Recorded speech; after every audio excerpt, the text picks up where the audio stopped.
Bismillahir Rahmanir Rahim. Some people wake up for Salat al-Fajr out of fear of Allah, and others get up out of love for Allah subhanahu wa ta'ala. Others get up out of hope in Allah, hope in His mercy, Ar-Rahman Ar-Rahim. The believer should have all three in him or her: fear, love, and hope. Some have more and some have less. Some people have a combination of all three.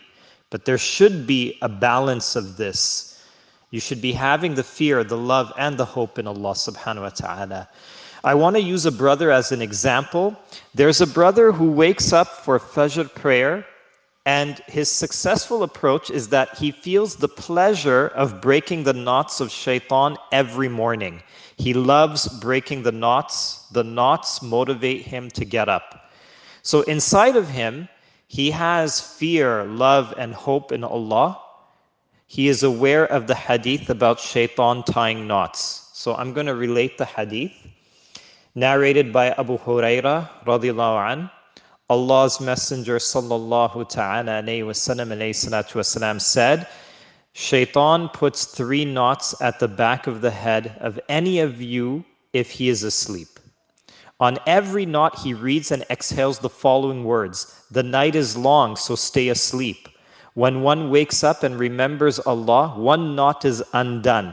And when one performs ablution or wudu, the 2nd knot is undone.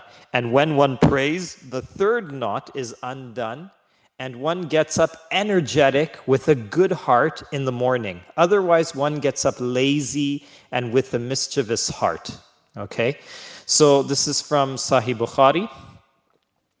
So upon knowledge of this brother that I'm giving as an example, he expresses how much he dislikes being knotted by shaitan. It is undeniable that shaitan comes to all of us at night to make us sleep and miss Fajr prayer. There's a group of shayateen dedicated to this type of work on a nightly basis, okay? So they have their shifts and they do this job, okay? Wallahu alam how it's organized. Allah knows best. So let's quickly deconstruct this nightly situation, okay? This nightly situation happens to all of us. Let's look at it instance by instance. Shaitan comes to all of us nightly and ties 3 knots at the back of the head of every sleeping person. I don't have the knowledge, and I'm not in a position of knowledge to explain why shaitan targets the knots at the back of the head. I will refer to a narration by Ibn Majah, which reads, Shaitan, quote, Shaitan ties at the back of the head of each one of you at night a rope with 3 knots on it.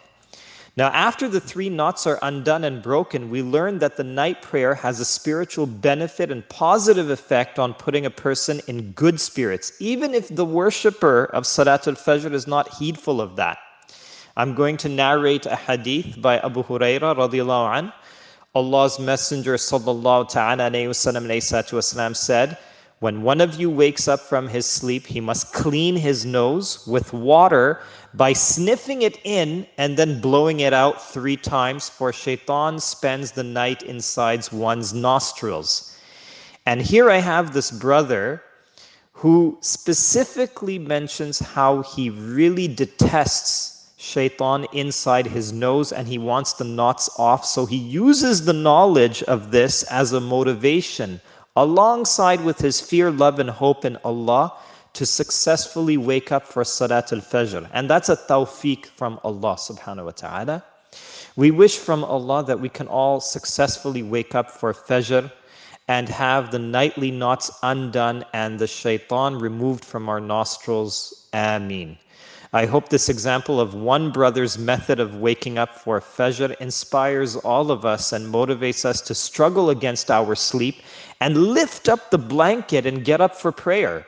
Even if you're the strongest man in the world, robust and muscular and fit, if you can't get up and you don't have the strength to lift off your lightweight blanket, then all those muscles are of no use.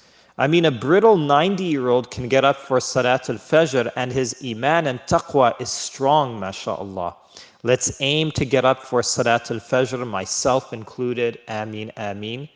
سبحانك اللهم وبحمدك أشهد أن لا إله إلا أنت أستغفرك وأتوب إليك سبحانك اللهم وبحمدك أشهد أن لا إله إلا أنت أستغفرك وأتوب إليك سبحانك اللهم وبحمدك أشهد أن لا إله إلا أنت أستغفرك وأتوب إليك سبحان ربك رب العزة عما يصفون والسلام على المرسلين والحمد لله رب العالمين.